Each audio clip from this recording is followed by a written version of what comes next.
Hello, Ash. Welcome to the show. How are you, mate? Hello, Ash. How are you? Thanks for having me on the show. It's going to get really confusing that Yeah, very soon. I'll just copy everything you're saying, and we could say there's an echo in the room. I don't know. I think you've just got a cool American accent. That's the difference. So it's very different to mine, which is like a weird, slightly posh, slightly northern, very strange accent. Well, here's an idea for an app. I don't know if it already exists. Like you talk into it in your own accent, and then you can like change it into another accent or something like that. I think there's something like that, but not to that. There's like a joke one where you can change it to like famous people's voices. That's really, but it's a singing one. It's really, Okay. it gets advertised all the time on like TikTok and stuff where they come up, the advert, and it's Yeah. like Stewie Griffin from Family Guy. Like all of a sudden you're singing and it goes boom and swaps over to his voice. Very weird. Very, very weird. So welcome to the show, Ash. It's really, Thank really you. good to have you on. Obviously, we've been chatting off air before, and we've been chatting for a while now, just to kind of see how we can collaborate. I've been watching your stuff. Your videos are great. You've come into the industry. What I've enjoyed about yours, especially, and hearing your story before, was how you've come into the industry, and you literally did what many people don't do is you just went straight in and started making content from the get-go. Really, it was as soon as you started your business, it was like in comes content. So I'd love to hear the way that I like to start these shows, these podcasts, is just to give us and give my listeners and give give the audience watching a bit of a backstory as to you. I like to call it a superhero origin story. So give them a bit of a backstory. Who is Ash? What do you do? And how did you get to where you are now? Just briefly, and then we're going to dive deep into that. Cool. So I'll start with killing the curiosity first of the listeners about the accent and stuff. So I grew up in Chicago, and I moved to London about 15 years ago. Decided to keep the accent because I think it keeps people listening. So it's still there. I've picked up a few slang words and stuff, which when I'm talking to my American friends and I use those, say, "Hey, did you just use the word fancy? What does that mean?" You know. So I have to explain a lot of things. Oh, that's what it means. So yeah, I've been in living in UK for about 15 years. I completed my higher education here, master's studies, and then I went into working. So I've been working in the financial industry for over 10 years. Um, I did quite a bit of other stuff. There's a lot of, like, as you say, backstory and things like that. So, just continue on firstly with the financial side of things, professional side of things. I started my own company, Focus Finance Solutions, exactly a year ago. We just celebrated our 1 year anniversary. And so I used a video to launch the company. So when the day I launched the company, I used a video to announce it to the world that, hey, everyone, welcome to Focus Finance. Because I'm a believer, the way the media is going and the world is going, video is such a powerful tool. People are getting into reading books and things like that, but people don't have time to read an article. It's easier to just watch a video, for example, YouTube and things like that. Um, my motivation, the other thing, the YouTube channel, which I started during lockdown, this is something I've been wanting to do for a long time. Lockdown gave me that opportunity. So people said, oh man, the negative things about what's happened last year, but I used it as a positive and I turned it around. Now I have the time. Let's do something, invest in yourself and invest in your future and my personal brand. Um, so I started doing that. Um, to tell you a little bit more on the backstory, so I wouldn't. I don't talk about it too much to people, but I've always enjoyed, being in front of the camera, acting, and things like that. So I did. Since as a child, I took part in plays and things like that, and then you kind of this period in between. Um, when I wasn't really involved in anything. But it was actually at college in America when I just had to you have to pick electives, these classes where you get credit for, and they could be just a fun class and stuff. So I ended up taking this acting class. It's just a fun class, whatever. But one of the days, the teacher said, "Oh, guys, there's a play. I would encourage you to audition, and if you get the part, you're guaranteed an A in this course." So I was like, all right, no harm. I'll just go and read something in front of them. So I just went and did, and expected nothing. I'm like, oh, I went absolutely crap. Get a call half hour later. Hey, we would like you to come back and meet with us again. And before you know it, got casted for the play. Um, Absolutely loved it. It was an amazing experience and learned so much. And performing on stage in front of a crowd is a lot different to a video. There's no editing. Everything Yeah. just don't forget your lines. Sometimes, and then there's techniques if you forget your line, how to play it off. So that was that. And then when I came to UK again, just for fun, at the time, I did some things on TV and various channels just as an extra on some game shows and various things. Big Brother's Big Mouth was one of them I did, which was a great experience meeting a lot of the people.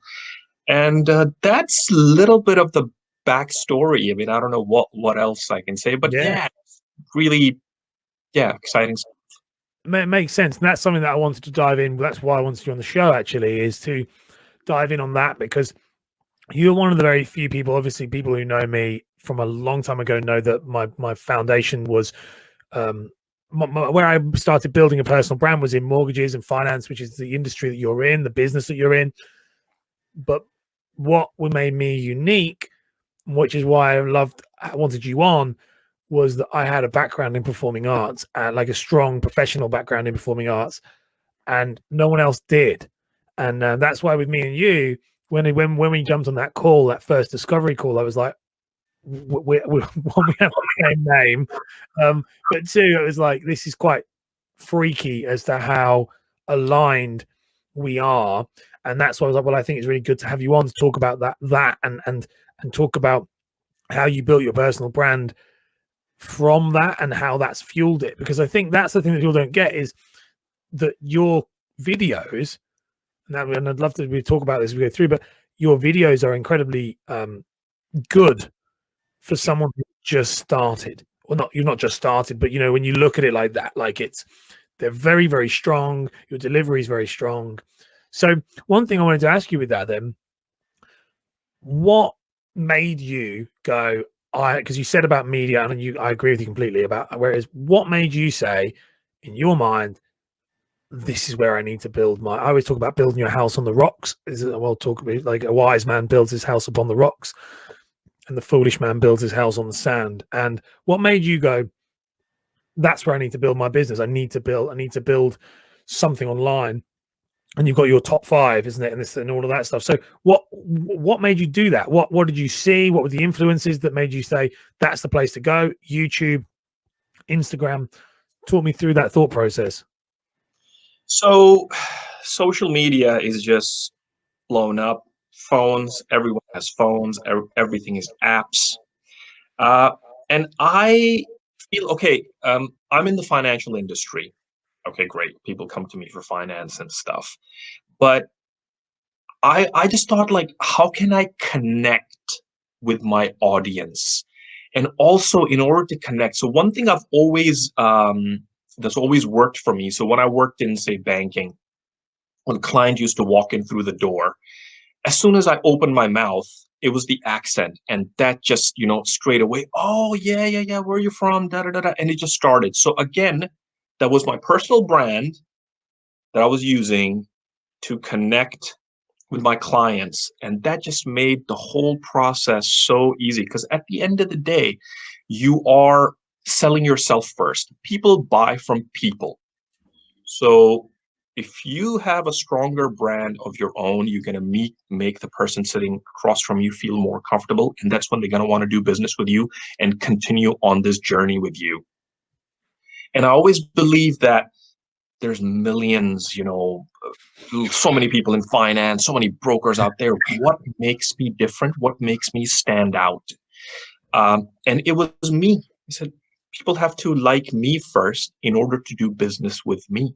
And even right now in my business, and this is one thing I strongly believe in, and as a business focused finance, this is what we say, even on our website. It says that when we want to do business with a client, we are looking to build long-term relationships. I like that. We don't want to do just like a one-hit wonder, because I am building a business. I want this business to continue going for years, 10, 20, 15, 30 years. Maybe I want to be able to pass it on to my son when he grows up.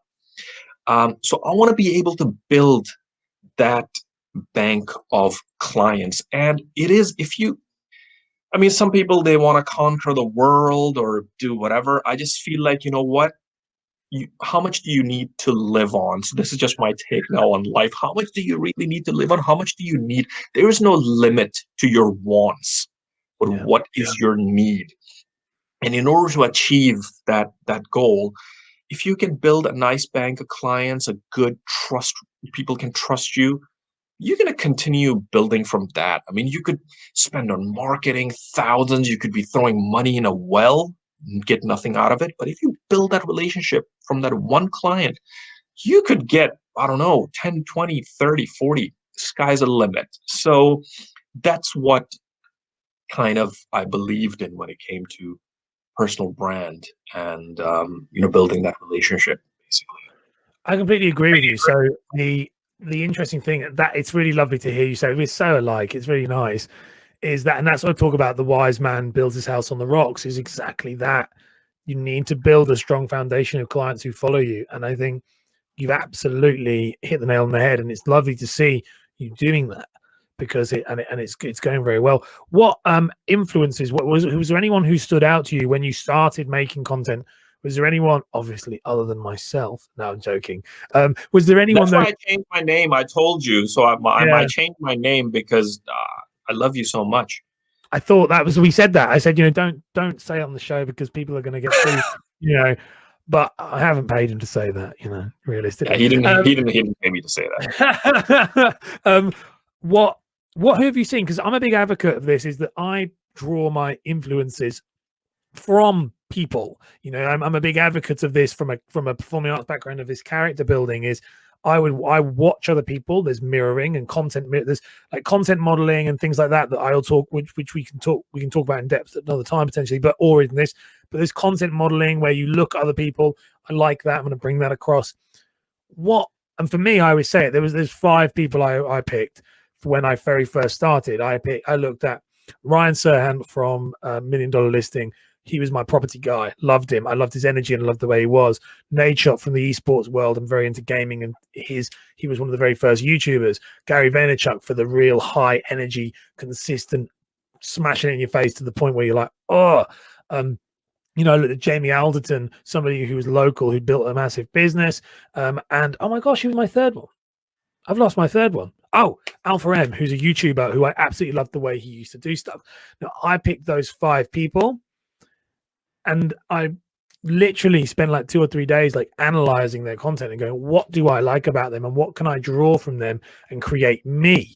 Because I'm me, but I want to have a bit of all of that in me, so that it creates this persona. Who did you look up to? Who were famous people, content creators, YouTubers? Who are the people that you thought, these guys are brilliant? So there are a few people, basically. So, one of the things about me is I'm really into my fitness and my gym and, things like that. So always, like, especially during this lockdown, while the gyms have been closed, unfortunately, I've been using some of the videos and putting them on in the background to create a bit of an atmosphere for myself to motivate me. And one of the ones that I discovered, this was actually before the lockdown, over a year ago, Athlete X, which is Jeff Cavalier. So he does like amazing, YouTube videos and the way I he love Athlean X. Athlean X is so good. He is ripped, like super ripped. dude, and he's like 44, something like Yeah. that, isn't he? The one thing that caught my attention, just so the type of person I am, if someone tells me, okay, do this or do that, I wouldn't really take notice. But I need to understand at the core of everything. I need to understand things at the core, and that goes in my profession and everything, because I want to be able to answer any questions that's thrown at me, or at least 95% of the questions when they're thrown at me.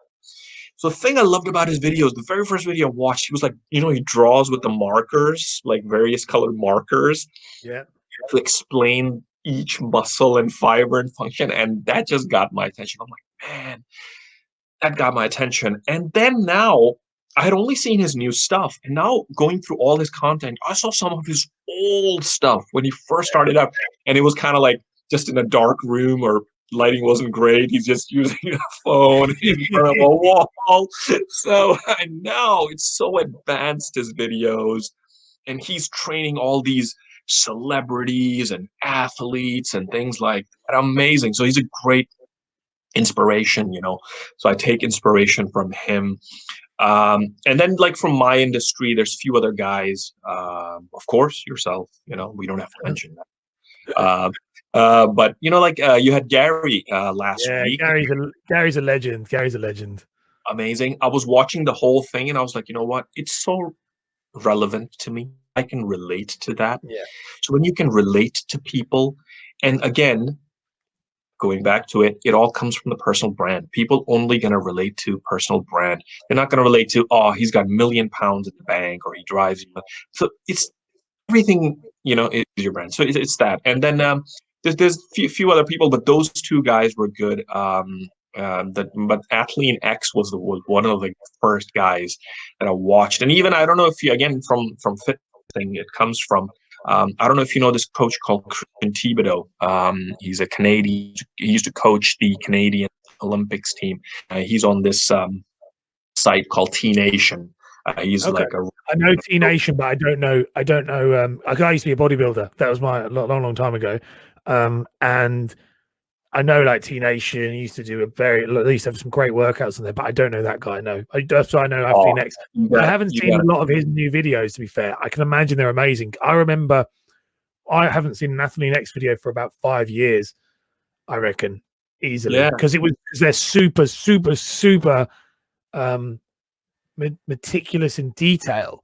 That's the thing that I find about Athlean X, was his videos that's the type of stuff I'm talking about here. Like, you looking at these people who inspire you. His videos has such a specific style. There's such a specific style. He's very it's like being in the classroom, I find, with his videos. He's done some amazing ones recently with lockdowns, why gyms are closed. So he's giving tips on working out at home. Okay. And those are just, I'm using some of those, for motivation, because it's tough right now. So how did you find that? How did you find, like, bringing that in and using that as your motivation to create content around your subject? Because obviously you work in finance, and the finance industry can be a little bit, I know myself, like, a bit dull. So how did you bring that to the table? How did you find that you could use those influences as that, especially being a performer in a previous life? So, I mean, firstly, I'll tell you exactly what my inspiration was to start the YouTube doing these videos, basically. So I think this was like a year ago, a client of mine, elderly lady, she was about 60 years old, and she was asking me to explain to her to do something online she was trying to do. And I was trying, and she's not that computer literate, bless her. I tried to explain it to her. We did a video chat, and I'm trying to do it, but she's really struggling. And I said, okay, just a minute. And I thought to myself, I said, maybe if I can send her a YouTube video, she'll be able to do this, because everything is YouTube now. People will YouTube before Google. It's easier. Absolutely. Yeah. Because you can read things a certain way, but when you see it happening and people doing it, it explains it better. I don't think So I've ever read a blog anymore. You know, like realistically, like if it's not a YouTube video on it, I just don't do it. you would rather watch the movie than read the book, basically. 100%, 100%. So I started looking for a video for her, and I swear I could not find a video. And even the some I saw, such poor quality. The guy looked, I mean, sorry, looked really dodgy in a t-shirt which had a rip on it. And I'm like, I'm not going to send that to my client. She would like, Yeah, so that inspired me. I was like, you know what? What? And then I started searching content around what I do on day-to-day basis, the very types of finance, the various things in the industry. Also, things we think about, but we're too embarrassed to ask a question. Oh man, I don't want to look stupid because it's so simple. Even something like things like what is an APR and what is an interest rate, or things like that. And, oh yeah, I know it. People assume they know it, but do they really know this stuff? Um, Things about credit. No one like the thing is money is such a hush hush thing. No one likes talking about it. And there's one of the things on the side note I'm trying to work with the local council, the local mayor, to try and introduce maybe some financial education love to it. kids at a younger age. I think we really need that in the society. It's very very important. The state that we are in now. Um, so that what inspired me. So I just started coming with a video every week with a new topic, just educate people about different topic, a different subject, and just keep it to the point, short. So my aim is always less than 4 minutes. If I can make it less than 3 minutes, great. So people can watch it in quick time, while they're having breakfast, or I don't know, Yeah. dropping their kids off, or about to pick up their kids from school, and they can watch it quickly in the car. I don't know, you can watch it anywhere, 2 3 minute video. So that's what kind of like inspired me and how I started like doing videos.